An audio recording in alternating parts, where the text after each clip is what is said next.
আসসালামু আলাইকুম। আমার এই রাজীব চ্যানেলে সবাইকে স্বাগতম। আশা করি আপনারা সবাই ভালো আছেন। আজকে আমি একটি খুবই গুরুত্বপূর্ণ বিষয় নিয়ে আলোচনা করব আপনাদের সাথে। আ ইন্টারভিউ। ইন্টারভিউ কিন্তু খুব একটা আতঙ্কের বিষয়। আমরা যখন ১ম ইন্টারভিউ কল পেয়ে থাকি, আমরা কিন্তু ১ম এ একটু আতঙ্কে থাকি, হ্যাঁ? যে ইন্টারভিউ, হ্যাঁ? তো স্বাভাবিক একটা ভালো চাকরি পাওয়ার জন্য কিন্তু প্রত্যেকেরই ইন্টারভিউ ফেস করা লাগে।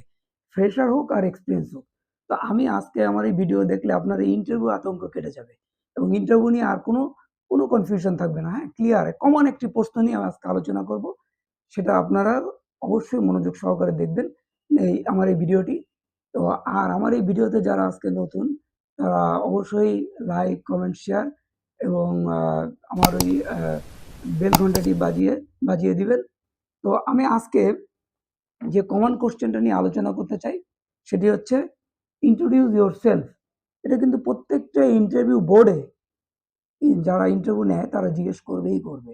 তো ১ম এই কোয়েশ্চেনে অনেকেই জাস্ট ১ম এ ইন্টারভিউ দিতে যায়। ইন্টারভিউ কল পাওয়ার পরে যাওয়ার পরে may I come in sir, please come in, sit down. Then uh যখন এই কোয়েশ্চেনটা জিজ্ঞেস করা হয়, ইন্ট্রোডিউস ইয়োরসেলফ বলেই ফেলে যে আই এম মিস্টার এক্স, হ্যাঁ, I am a graduate complete বা engineering graduate. No, this is the wrong way. এটা বলাতে কিন্তু এটাতে হয়ে গেল? নো। এটাতেই কিন্তু যারা ইন্টারভিউ নেয় তারা কিন্তু নেক্সট পরবর্তী কোয়েশ্চেনের দিকে আগায় না। হ্যাঁ?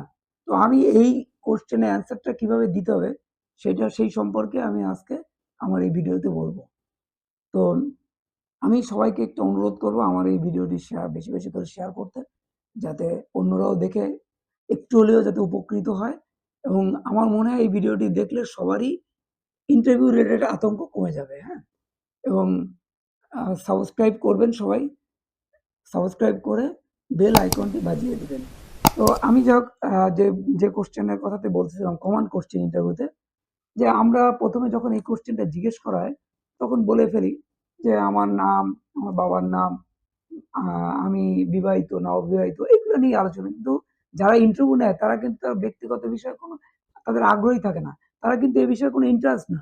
তারা জানতে চায় আপনার দক্ষতা, আপনার অভিজ্ঞতা, আপনার কি গুণ আছে এগুলোর উপরে। আদারওয়াইজ আপনার ব্যক্তিগত কোনো তথ্যের প্রতি যারা ইন্টারভিউ বোর্ডে থাকে তাদের কিন্তু কোনো আগ্রহ নেই।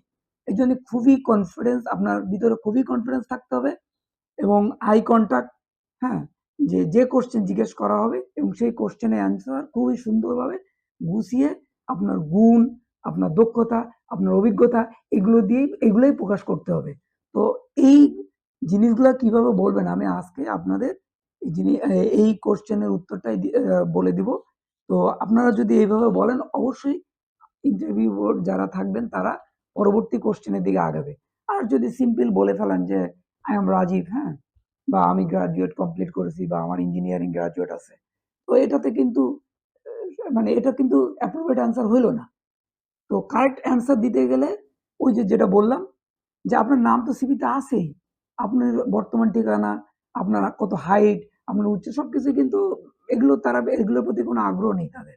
হ্যাঁ, এগুলো অলরেডি আপনার সিভিতে থাকে, তারা সিভি থেকে দেখে নিচ্ছে। কিন্তু আপনার কোথায়, আপনার মানে কোন জায়গাটা মানে আপনার বলতে হবে যে আপনার অভিজ্ঞতা, আপনার স্কিল এগুলো নিয়ে আলোচনা করতে হবে। যেমন খুবই কনফিডেন্সের সাথে বলতে হবে, হ্যাঁ? তো আমি যারা ফ্রেশার আ তারা কি বলবে? যখন এই কোয়েশ্চেনটা বলবে introduce yourself তখন সে বলবে, "Thank you for this question. To introduce myself at first, I want to talk about my quality."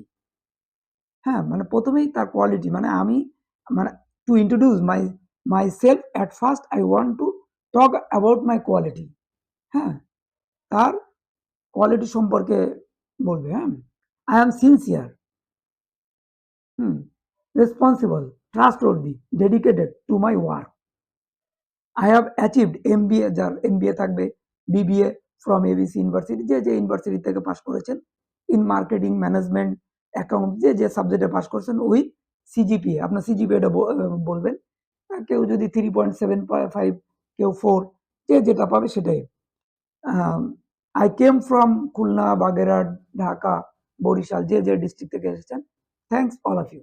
একদম সিম্পল যারা ফ্রেশার এর বেশি কিছু বলার দরকার নেই, হ্যাঁ? আর যারা এক্সপেরিয়েন্স, হ্যাঁ? এখানে অবশ্যই তাকে কিন্তু ওই যে বললাম না নাম দাম না। নাম কিন্তু ওর সিভিতে আছেই। কাজেই আমরা বলে ফেলি না আমার নাম এই, হ্যাঁ, আমি গ্র্যাজুয়েট কমপ্লিট করেছি, আমার বাড়ি অমুক জায়গায়, এগুলোর প্রতি তাদের কিন্তু কোনো আগ্রহ নেই। হ্যাঁ, তারা কি বলবে? Well, thank you for inviting me to be interview for this position. I am a confident, hardworking, and a very professional individual. I have always carried out all the tasks assigned to me without hesitation, provided the instructions from my reporting managers or seniors were clear. I have also been a good mentor to my juniors and never hesitate to guide them. On the other hand, I am a creative person and I love to test my boundaries. I have skills and qualities. I am high achiever. I will take ownership. I have experience deals team member. I have experience deal sales team, or I have experience deal customer. যারা সেলসে আছেন তারা বলতে পারেন যে I have experience, আমার অনেক অভিজ্ঞতা আছে কি কাস্টমার ডিল করার।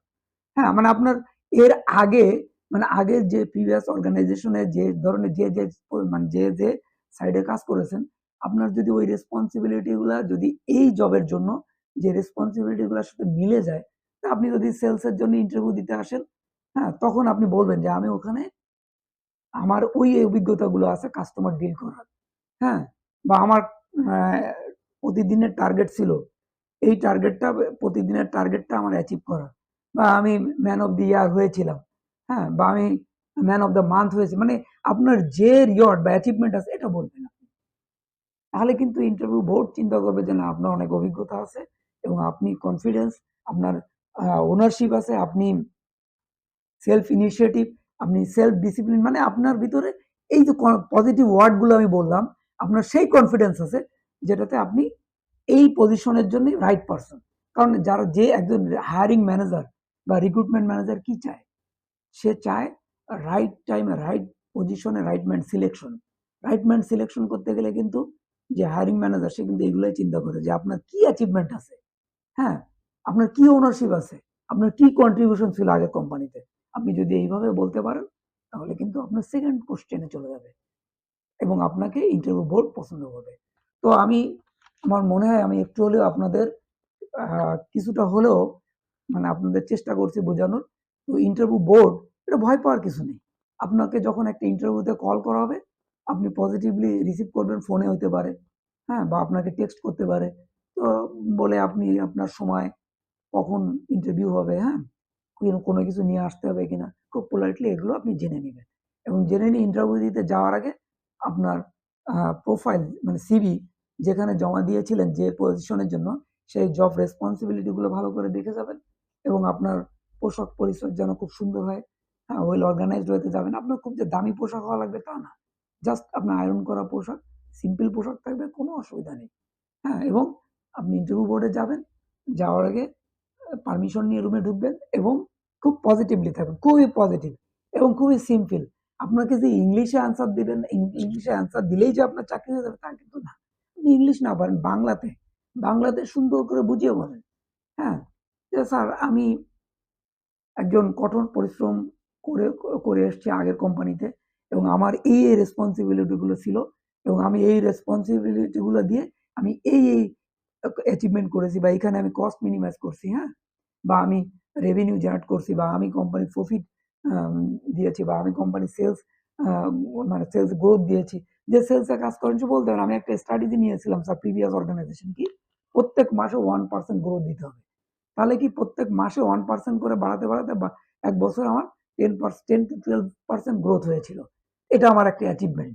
হ্যাঁ, আপনি ডাটা সহ দেখাবেন যে আমার এই যে স্যার এই হচ্ছে আমার অ্যাচিভমেন্ট। ওনারা কিন্তু দেখে খুব মানে প্লিজড হবে, যেটা আরো অন্য যা ক্যান্ডিডেট গুলো ছিল তারা কিন্তু এভাবে বলতে পারবে না। তো এটাতে কিন্তু ইন্টারভিউ বোর্ড আপনাকে পছন্দ করবে। তা আমি মনে হয় আপনাদের মোটামুটি ক্লিয়ার করছি। তো বন্ধুরা আমি একটা জিনিস অনুরোধ করব, আমি জানি বর্তমান চাকরির বাজার কিন্তু খুবই কঠিন এবং যারা ইন্টারভিউ নেয় এবং একটা জব সার্কুলার হলে অনেক সিভি পড়ে এবং সেখান থেকে কিন্তু আমাদের সিলেকশন করে নিয়ে আসতে হয়।